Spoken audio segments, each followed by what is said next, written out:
Hello दोस्तों, नमस्कार। स्वागत है आप सभी का आपके अपने channel Rathore academy by Rohit Rathore में। दोस्तों, इस वीडियो के अंदर आपको जीके के टॉप 30 क्वेश्चन कराए जाएंगे। तो अगर आप किसी भी एग्जाम की तैयारी करते हैं तो ये वीडियो आपके लिए बहुत ज़्यादा हेल्पफुल साबित होगा, क्योंकि इस वीडियो के अंदर हमने उन सभी प्रश्नों को कवर किया है जो पिछली परीक्षाओं में बार बार पूछे जा रहे हैं। इसलिए आपसे एक रिक्वेस्ट है कि इस वीडियो को अंत तक जरूर देखें, और अंत में अगर हमारा वीडियो पसंद आए तो वीडियो को लाइक और चैनल को सब्सक्राइब कर लेना, क्योंकि आपके लाइक से मुझे मोटिवेशन मिलता है, जिससे कि मैं आपके लिए अच्छी अच्छी वीडियो लाता रहूँगा। तो चलिए लेते हैं आज का पहला प्रश्न। पहला प्रश्न है, दिल्ली में किस मुगल शासक द्वारा जामा मस्जिद का निर्माण करवाया गया था? बताइए साथियों, राइट आंसर क्या है? दिल्ली में किस मुगल शासक द्वारा जामा मस्जिद का निर्माण करवाया गया था? तो वो था शाहजहाँ के द्वारा, यानी कि बी ऑप्शन करेक्ट हो जाएगा। दिल्ली में शाहजहाँ के द्वारा जामा मस्जिद का निर्माण करवाया गया था। अगला प्रश्न है, निम्न में से कौन सा अंग्रेजी समाचार पत्र नहीं है? बताइए साथियों, राइट आंसर क्या है? निम्न में से कौन सा अंग्रेजी समाचार पत्र नहीं है? तो वो है नवभारत टाइम्स, यानी कि डी ऑप्शन करेक्ट हो जाएगा। नवभारत टाइम्स अंग्रेजी समाचार पत्र नहीं है। अगला प्रश्न है, निम्न में से किसको पहले ऑल इंडिया वार मेमोरियल के नाम से जाना जाता था? बताइए साथियों, राइट आंसर क्या है? निम्न में से किसको पहले ऑल इंडिया वार मेमोरियल के नाम से जाना जाता था? तो वो है इंडिया गेट को, यानी कि डी ऑप्शन करेक्ट हो जाएगा। इंडिया गेट को पहले ऑल इंडिया वार मेमोरियल के नाम से भी जाना जाता था। अगला प्रश्न है, 1191 ईस्वी में तराइन का युद्ध मोहम्मद गौरी और किसके बीच हुआ था? बताना है आपको, राइट आंसर क्या है? 1191 ईस्वी का तराइन का युद्ध मोहम्मद गौरी और किसके बीच लड़ा गया था? तो इस क्वेश्चन का सही जवाब है पृथ्वीराज चौहान, यानी कि डी ऑप्शन करेक्ट हो जाएगा। पृथ्वीराज चौहान और मोहम्मद गौरी के बीच लड़ा गया था।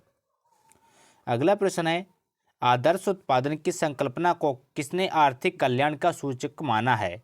बताइए साथियों, राइट आंसर क्या होगा? आदर्श उत्पादन की संकल्पना को किसने आर्थिक कल्याण का सूचक माना है? तो इस क्वेश्चन का सही जवाब है पीगो, यानी कि डी ऑप्शन करेक्ट हो जाएगा। पीगो ने आदर्श उत्पादन की संकल्पना को आर्थिक कल्याण का सूचक माना है। अगला प्रश्न है, परमाणु ऊर्जा आयोग का गठन किस वर्ष हुआ था? बताइए दोस्तों, राइट आंसर। परमाणु ऊर्जा आयोग का गठन किस वर्ष हुआ था? तो इस क्वेश्चन का सही जवाब है 1948 में, यानी कि सी ऑप्शन करेक्ट हो जाएगा।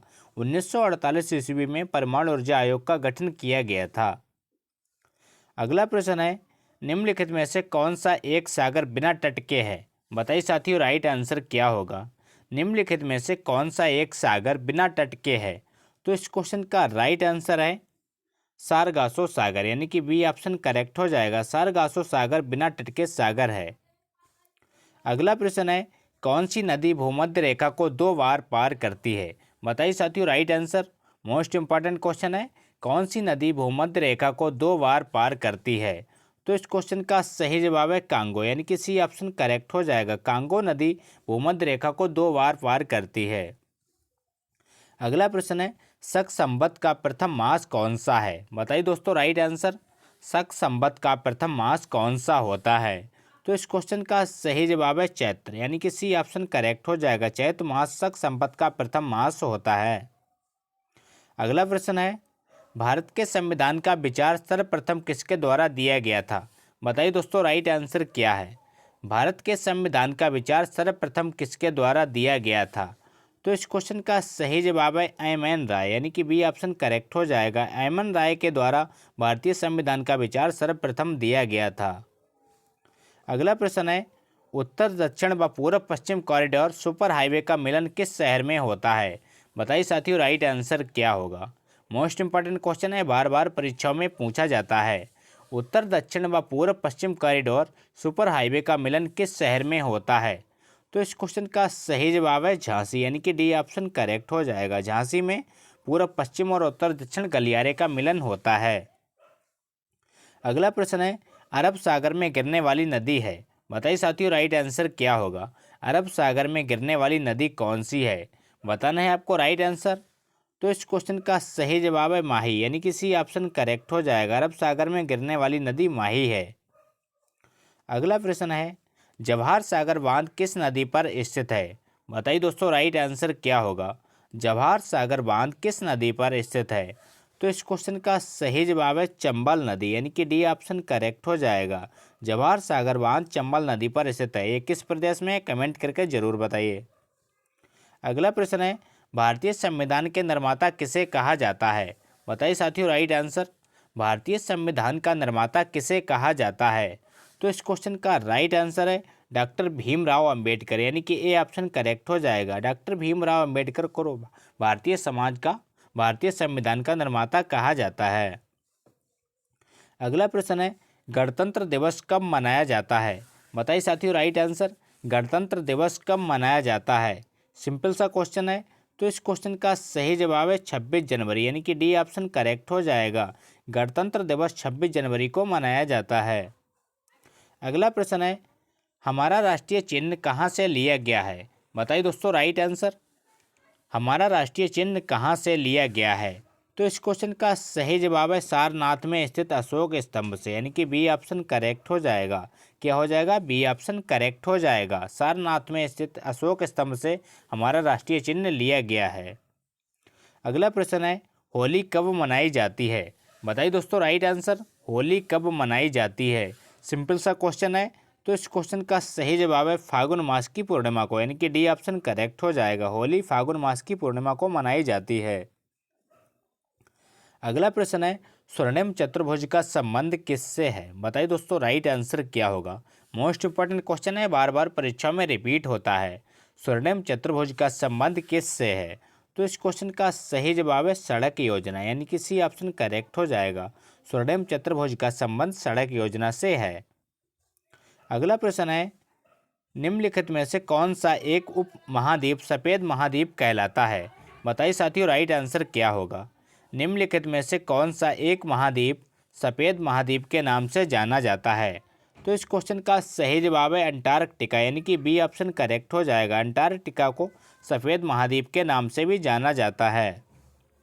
अगला प्रश्न है, कर्क रेखा को 2 बार पार करने वाली नदी कौन सी है? बताइए दोस्तों राइट आंसर क्या है? मोस्ट इंपॉर्टेंट क्वेश्चन है, कर्क रेखा को 2 बार पार करने वाली नदी कौन सी है? तो इस क्वेश्चन का सही जवाब है माही नदी, यानी कि सी ऑप्शन करेक्ट हो जाएगा। माही नदी कर्क रेखा को 2 बार पार करने वाली नदी है। अगला प्रश्न है, निम्नलिखित रोगों में से एक जो पानी के प्रदूषण की वजह से नहीं है? बताइए साथियों राइट आंसर क्या है? निम्नलिखित रोगों में से एक जो पानी के प्रदूषण की वजह से नहीं है, बाकी सभी हैं। तो इस क्वेश्चन का सही जवाब है हेपेटाइटिस, यानी कि बी ऑप्शन करेक्ट हो जाएगा। हेपेटाइटिस रोग पानी के प्रदूषण की वजह से नहीं होता है। अगला प्रश्न है, निम्न में से किस पौधे में फूल नहीं होते? बताइए साथियों राइट आंसर क्या है? निम्न में से किस पौधे में फूल नहीं होते? तो इस क्वेश्चन का राइट आंसर है फर्न, यानी कि बी ऑप्शन करेक्ट हो जाएगा। फर्न के पौधे में फूल नहीं होते हैं। अगला प्रश्न है, बीसीजी का टीका नवजात शिशु को कितने दिन के भीतर लगना चाहिए? बताइए साथियों राइट आंसर। बीसीजी का टीका नवजात शिशु को कितने दिन के भीतर लगना चाहिए? तो इस क्वेश्चन का सही जवाब है 7 दिन, यानी कि 7 दिन के अंदर बीसीजी का टीका लगना अनिवार्य होता है। अगला प्रश्न है, कत्था बनाने हेतु किस पेड़ की लकड़ी का प्रयोग होता है? बताइए फ्रेंड्स राइट आंसर। कत्था बनाने हेतु किस पेड़ की लकड़ी का प्रयोग होता है? तो इस क्वेश्चन का सही जवाब है खैर, यानी कि डी ऑप्शन करेक्ट हो जाएगा। खैर की लकड़ी का प्रयोग किया जाता है कत्था बनाने के लिए। अगला प्रश्न है, किस मुगल शासक ने जजिया कर को समाप्त किया? बताइए फ्रेंड्स मोस्ट इंपॉर्टेंट क्वेश्चन है, इसका सही जवाब क्या है? किस मुगल शासक ने जजिया कर को समाप्त किया? तो इस क्वेश्चन का राइट आंसर है सी अकबर। अकबर ने जजिया कर को समाप्त किया था। मोस्ट इंपॉर्टेंट क्वेश्चन है, याद रखिएगा। अगला प्रश्न है, हवाई जहाज के ब्लैक बॉक्स का रंग क्या होता है? बताइए दोस्तों राइट आंसर क्या होगा? हवाई जहाज के ब्लैक बॉक्स का रंग क्या होता है? तो वो होता है नारंगी, यानी कि बी ऑप्शन करेक्ट हो जाएगा। हवाई जहाज के ब्लैक बॉक्स का रंग नारंगी होता है। अगला प्रश्न है, पृथ्वी की आयु का मापन निम्न में से किस विधि द्वारा किया जाता है? बताइए फ्रेंड्स राइट आंसर। पृथ्वी की आयु का मापन निम्न में से किस विधि द्वारा किया जाता है? तो इस क्वेश्चन का सही जवाब है कार्बन डेटिंग विधि द्वारा, यानी कि ए ऑप्शन करेक्ट हो जाएगा। कार्बन डेटिंग विधि द्वारा पृथ्वी की आयु का मापन किया जाता है। अगला प्रश्न है, ग्रैंड ट्रंक सड़क की योजना किसने बनाई थी? बताइए साथियों राइट आंसर क्या होगा? मोस्ट इंपॉर्टेंट क्वेश्चन है, ग्रेनाइट रंग सड़क की योजना किसने बनाई थी? तो इस क्वेश्चन का सही जवाब है शेरशाह सूरी, यानी कि ये ऑप्शन करेक्ट हो जाएगा। जीटी रोड की योजना शेरशाह सूरी के द्वारा बनाई गई थी। अगला प्रश्न है, दलाल स्ट्रीट कहाँ स्थित है? बताइए दोस्तों राइट आंसर क्या होगा। दलाल स्ट्रीट कहाँ स्थित है? तो इस क्वेश्चन का राइट आंसर है मुंबई, यानी कि सी ऑप्शन करेक्ट हो जाएगा। दलाल स्ट्रीट मुंबई में स्थित है। आज का अंतिम प्रश्न है, तेलों के हाइड्रोजनीकरण में प्रयुक्त उत्प्रेरक है। बताइए साथियों राइट आंसर क्या होगा। तेलों के हाइड्रोजनीकरण में प्रयुक्त उत्प्रेरक कौन सा है? तो इस क्वेश्चन का सही जवाब है बी, यानी कि एन आई उत्प्रेरक तेलों के हाइड्रोजनीकरण में प्रयोग होता है। तो ये थे दोस्तों आज के मोस्ट इंपॉर्टेंट क्वेश्चन। अगर वीडियो अच्छा लगा हो तो लाइक करें, दोस्तों के साथ शेयर करें और चैनल पर नए हो तो चैनल को सब्सक्राइब करना ना भूलें। थैंक यू, जय हिंद।